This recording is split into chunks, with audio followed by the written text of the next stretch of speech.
اللہ الرحمن الرحیم من کان یرید حرث الآخرہ نزد لہ فی حرثہ ومن کان یرید حرث الدنیا نؤتہ منہا وما لہ فی الآخرۃ من نصیب۔ جو آخرت کی کھیتی چاہے گا وہ اس کی کھیتی میں اضافہ کر دے گا، اور جو دنیا کی کھیتی چاہے گا تو اس میں سے اسے تھوڑا سا حصہ ملے گا، لیکن آخرت میں اس کا کوئی حصہ نہیں ہوگا۔ سورہ شورى آیت نمبر 20۔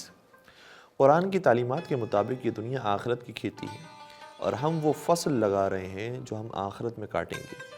اب اگر کوئی اپنی آخرت سنوارنے کے مقصد سے کچھ بوتا ہے تو اللہ تعالیٰ اس کی فصل کو بڑھاتا ہے، اور اگر کوئی قلیل مدتی مفاد اور اپنی ظاہری دنیا کو سنوارنے کے لیے کچھ بوتا ہے تو اللہ تعالیٰ اسے دنیاوی مفاد کے سوا کچھ نہیں دے گا، وہ آخرت میں خالی ہاتھ رہ جائے گا۔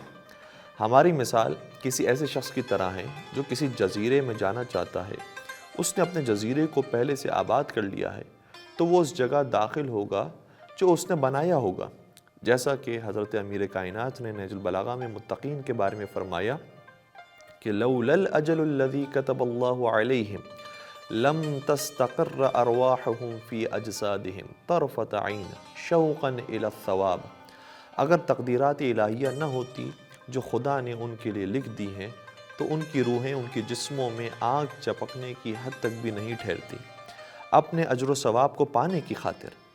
لیکن اگر کسی نے اپنا جزیرہ آباد نہیں کیا تو جب وہ وہاں جانا چاہتا ہے تو وہاں پریشان اور خوفزدہ ہو جاتا ہے۔ بعض لوگوں کی اپنی آخرت کے بارے میں یہ سوچنے کی وجہ ہے کہ وہ اس حقیقت سے غافل ہیں کہ اس دنیا میں وہ ابھی اس وقت بھی آخرت کی زندگی گزار رہے ہیں، یعنی آخرت کی زندگی مریخ یا کسی اور سیارے کی زندگی نہیں ہے، یا جہنم کی زندگی کسی الگ سے تعفن والے سیارے کی زندگی نہیں ہوگی، بلکہ یہی دنیا آخرت کی زندگی کا نقطہ آغاز ہے۔ اسی لیے قرآن اس دنیا کو آخرت کی کھیتی سمجھتا ہے۔ آیت اللہ خامنئی فرماتے ہیں کہ اسلام اس دنیا کو آخرت کا حصہ سمجھتا ہے۔ آپ کی موجودہ زندگی، آپ کا موجودہ کاروبار، آپ کی ابھی کی پڑھائی، آپ کا ابھی کا کام آپ کی آخرت کا حصہ ہے۔ دنیا بھی آخرت کا ایک ٹکڑا ہے۔ یہ کام جو آپ نیک نیتی سے کرتے ہیں یہ ایک اچھا عمل ہے جو آپ کو آخرت میں خدا اور محمد و آل محمد کے قریب کر دے گا، یا خدا نخواستہ اگر آپ کوئی فعل بری نیت سے، مثلا خود غرضی سے یا خود نمائی کی نیت سے کرتے ہیں تو وہ آپ کی تنزلی کا باعث بھی بن سکتا ہے۔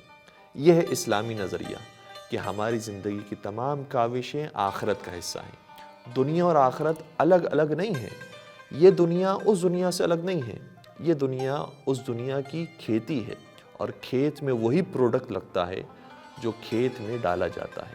والسلام علیکم ورحمۃ اللہ وبرکاتہ۔